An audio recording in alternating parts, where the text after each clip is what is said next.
Selamat sore Bapak Ibu dosen dan teman-teman sekalian. Kali ini kami akan mempresentasikan hasil diskusi dari kelompok kami. Berikut adalah nama-nama dari kelompok kami.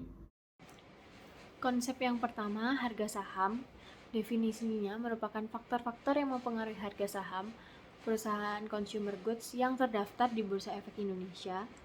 Penulisnya dari Muhammad Irfandi Aziz, Ahmad Julaina, Muhammad Tarmisi, dan Adnan Farisi yang ditulis tahun 2021.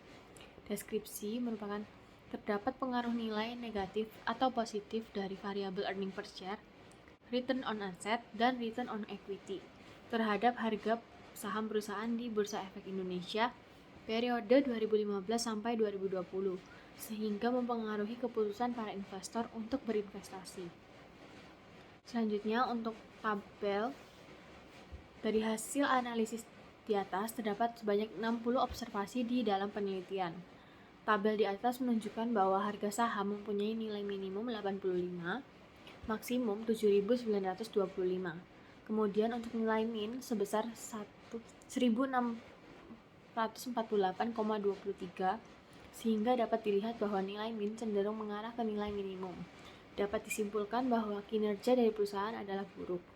Selanjutnya, standar deviasi sebesar 2051,597 menunjukkan nilai ini lebih besar dari min, yang berarti sebaran data kurang baik karena data terlalu bervariasi. Untuk gambar, pada Siabum terdapat 3 activity diagram, yaitu activity diagram admin, activity diagram bendahara, dan activity diagram masyarakat umum. Activity diagram menggambarkan perilaku atau aktivitas yang dapat dijalankan oleh sistem.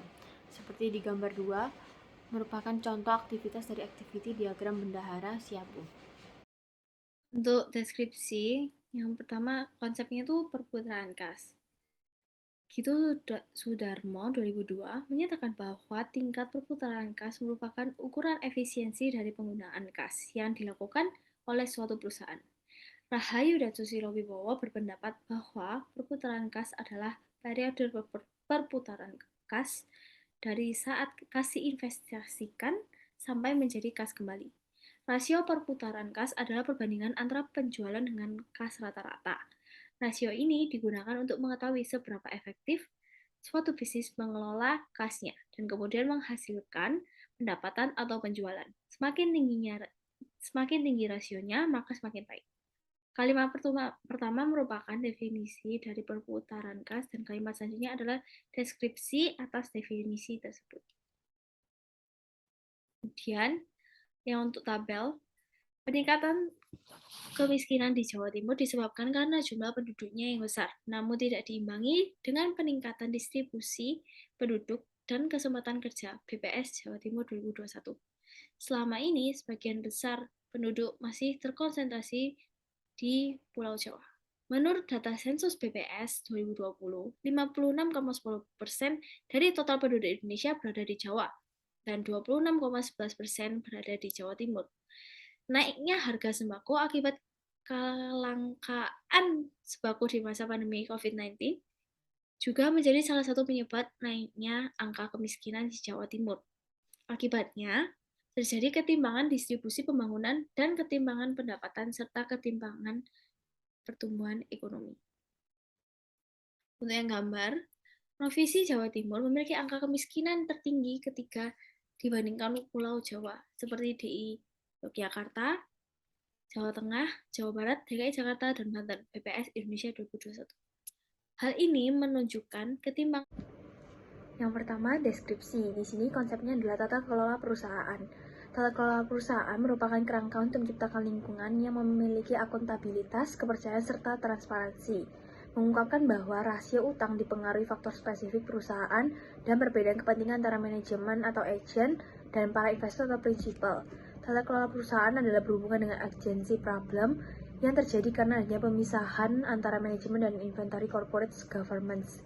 Merupakan perangkat yang paling penting guna memprediksi agency problems yang diprediksi akan mempengaruhi perusahaan dalam menentukan struktur modalnya. Selanjutnya adalah tabel. Di sini disajikan tabel jumlah tamu Five Hotel Gatot Subroto periode 2014 sampai 2019. Tabel ini didapatkan dari Five Hotel Gatot Subroto Manajemen Jakarta 201. di mana tabel ini menunjukkan bahwa jumlah tamu yang telah berkunjung minimal 2 kali atau lebih antara tahun 2014 hingga ke 2019. Hanya 10.576 tamu atau hanya 4,36% dari total tamu antara tahun 2014 hingga 2019. Di mana total tamunya ada 242.429 tamu. Tentunya persentase tamu yang berkunjung minimal 2 kali atau lebih masih harus ditingkatkan. Salah satunya dengan cara atau upaya memperhatikan kualitas pelayanan agar para tamu puas dan menjadi loyal untuk menginap kembali di Viv Hotel Gatot Subroto, Jakarta. Dan yang terakhir, disajikan sebuah gambar di mana pada penelitian tahap awal dari pengembangan skala pengukuran dengan nilai loading sebesar 0,50 sampai 0,60 sudah dianggap cukup. Sehingga berdasarkan pada gambar model di atas, maka variabel penelitian dengan loading faktor yang lebih besar dari 0,50 dinyatakan signifikan atau memenuhi syarat convergent validity. Sehingga dari hasil didapatkan dianalisis bahwa seluruh nilai loading faktor pada tiap-tiap faktor mempengaruhi syarat convergent validity atau dinyatakan signifikan. Konsep pembangunan ekonomi, definisinya proses pertumbuhan ekonomi yang berkesinambungan merupakan salah satu syarat bagi kelangsungan pembangunan daerah.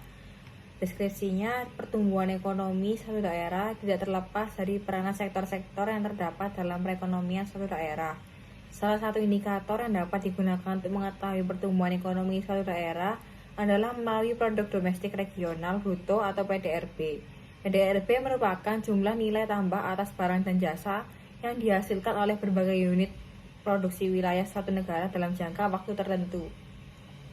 Konsep kedua, pembagian kerja. Definisinya, informasi tertulis yang menguraikan tugas dan tanggung jawab kondisi pekerjaan, hubungan pekerjaan, dan aspek-aspek pekerjaan pada suatu jabatan tertentu dalam organisasi. Deskripsinya, pembagian kerja timbul disebabkan bahwa seseorang mempunyai kemampuan dan keahlian sehingga pelaksanaan kerja berjalan efektif. Oleh karena itu, pembagian kerja berarti bahwa kegiatan-kegiatan dalam melakukan pekerjaan harus ditentukan dan dikelompokkan agar lebih efektif dalam mencapai tujuan organisasi. Konsep etika bisnis, definisi etika terapan, di mana dalam penerapan prinsip-prinsip moral umum pada wilayah tindak manusia di bidang ekonomi, terutama dalam industri bisnis, perilaku moral pebisnis yang melakukan kegiatan ekonomi. Deskripsinya, etika bisnis adalah acuan penting di mana aktivitas berbisnis atau usaha yang berjalan mengikuti nilai dan norma yang berlaku, serta tidak menimbulkan kerugian pada pihak terkait seperti kejujuran mengenai produk yang dijual, tidak melakukan penimbunan barang, dan tidak boleh membandingkan produk sendiri dengan menjelekkan bisnis orang lain. Untuk gambar 4, tren kontribusi sektor pertanian, kehutanan, dan perikanan di Provinsi Jambi.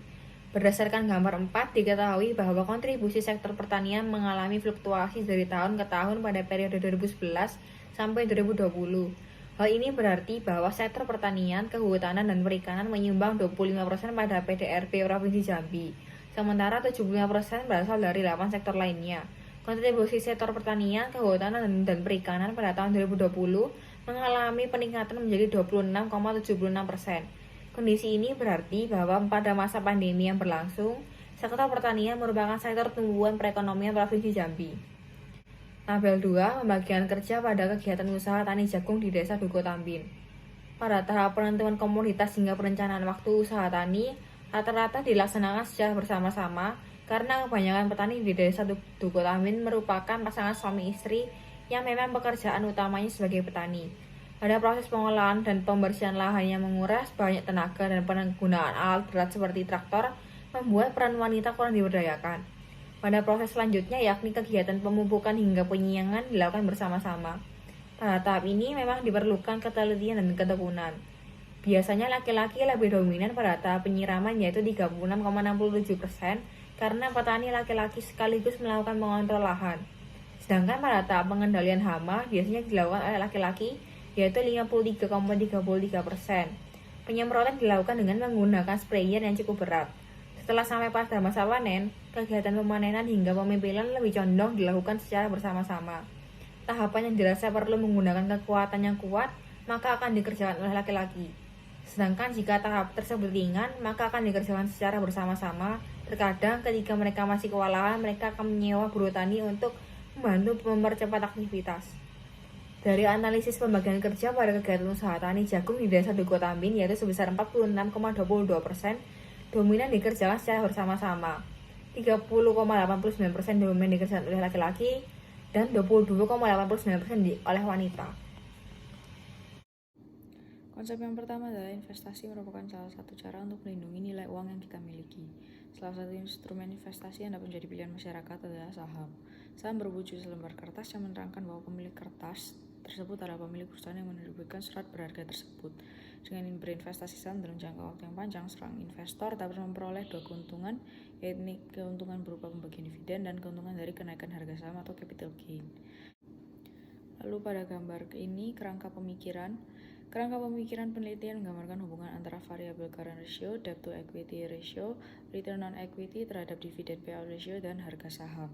Current ratio, debt to equity ratio, return on equity berperan sebagai variabel independen yang dapat mempengaruhi dividend payout ratio, dan harga saham sebagai variabel dependen baik secara langsung maupun tidak langsung. Kerangka pemikiran penelitian ini digambarkan pada gambar yang di atas. Lalu pada tabel ini, uji statistik deskriptif dalam penelitian ini bertujuan untuk memberikan gambaran atau deskripsi dari suatu data yang dapat dilihat dari jumlah sampel, nilai minimum, nilai maksimum, nilai rata-rata atau mean, dan standar deviasi dari masing-masing variabel. Hasil analisis deskriptif statistik dapat dilihat pada tabel 1 yang menunjukkan bahwa jumlah data penelitian adalah sebanyak 102 pengamatan. Yang pertama yaitu konsep employee engagement. Balwan mendefinisikan employee engagement sebagai keadaan pikiran yang positif dan memuaskan yang berhubungan dengan semangat, dedikasi, dan penyerapan pekerjaan.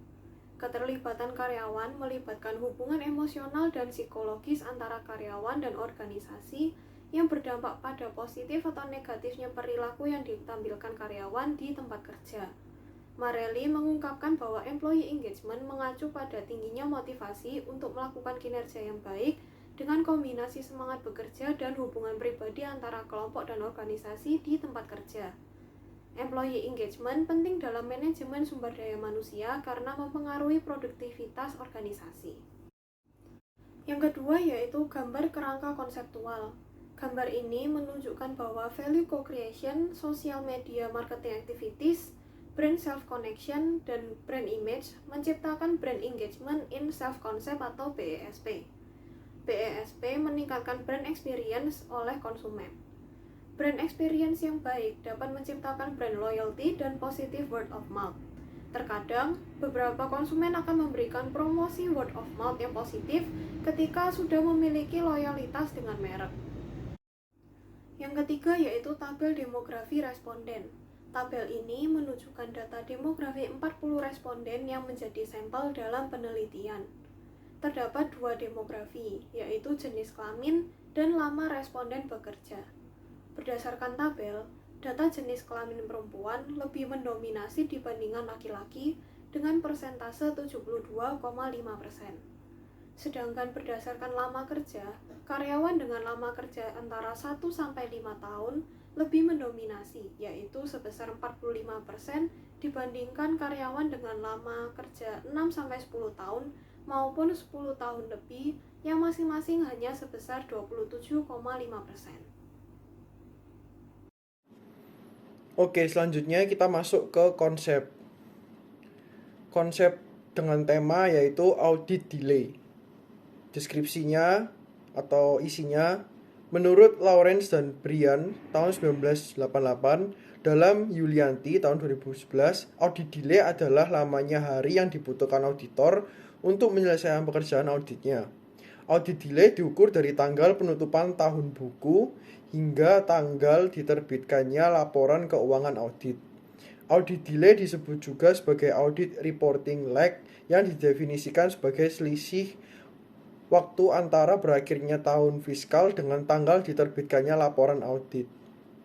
Faktor-faktor yang mempengaruhi audit delay antara lain tingkat profitabilitas, tingkat solvabilitas, going concern opinion, ukuran perusahaan, dan umur perusahaan. Oke, kita masuk pada tabel selanjutnya. Kepatuhan wajib pajak adalah ketika wajib pajak melakukan pendaftarannya, menghitung dan melunasi pajak terhutang, menyetor pajak, dan melaporkan SPT sebelum tenggat waktu. Tabel di atas menunjukkan data rasio kepatuhan wajib pajak selama 5 tahun. Dapat dilihat bahwa dari tahun 2016 sampai 2020 bahwa jumlah WP yang patuh selalu tidak memenuhi target dari Kementerian Keuangan. Tahun di mana realisasi yang mendekati dengan target ada pada tahun 2017 dan juga 2020. Oke, kita masuk pada tabel selanjutnya. Deskripsi dari tabel tersebut. Data sekunder yang dikumpulkan dalam penelitian ini adalah data-data yang diambil dari pihak ketiga. Awalnya ada sejumlah 193 perusahaan manufaktur terdaftar di BEI yang menjadi sampel penelitian kali ini. Kemudian dari 193 perusahaan tersebut, ada 169 perusahaan yang datanya tidak lengkap. Dan ada 8 perusahaan yang menggunakan mata uang asing. Hasil akhirnya setelah disaring, ada 16 sampel perusahaan manufaktur yang layak digunakan. Konsep 1, ukuran perusahaan. Definisinya, ukuran perusahaan adalah skala perusahaan yang dilihat dari total aktiva perusahaan pada akhir tahun. Deskripsinya, ukuran perusahaan menggambarkan besar kecilnya perusahaan. Penentuan skala besar kecilnya perusahaan dapat ditentukan berdasarkan total penjualan, total aset, rata-rata, dan tingkat penjualan. Dari 100 orang responden menunjukkan bahwa sebagian besar penduduk berada pada kategori menengah dengan total 48 responden. Sebanyak 26% responden tergolong dalam penduduk berpenghasilan rendah dan hanya sebanyak 7% yang tergolong penduduk berpenghasilan tinggi. Penduduk yang mengisi kuesioner berusia antara 21 sampai 50 tahun yang tergolong dalam usia produktif bekerja, dan sebanyak 45% responden penduduk yang berusia 31 sampai 40 tahun. Sebanyak 74% penduduk mengisi kuesioner telah mengikuti program wajib belajar 12 tahun, sehingga jenjang pendidikan terakhir yang dimiliki adalah SMA sederajat dan perguruan tinggi. 3 gambar. Gambar ini dapat dilihat perkembangan pendapatan domestik bruto Indonesia dari tahun 2004 sampai 2013. Dari sini kita bisa melihat bahwa PDB Indonesia selalu mengalami kenaikan dari tahun 2004 hingga tahun 2013.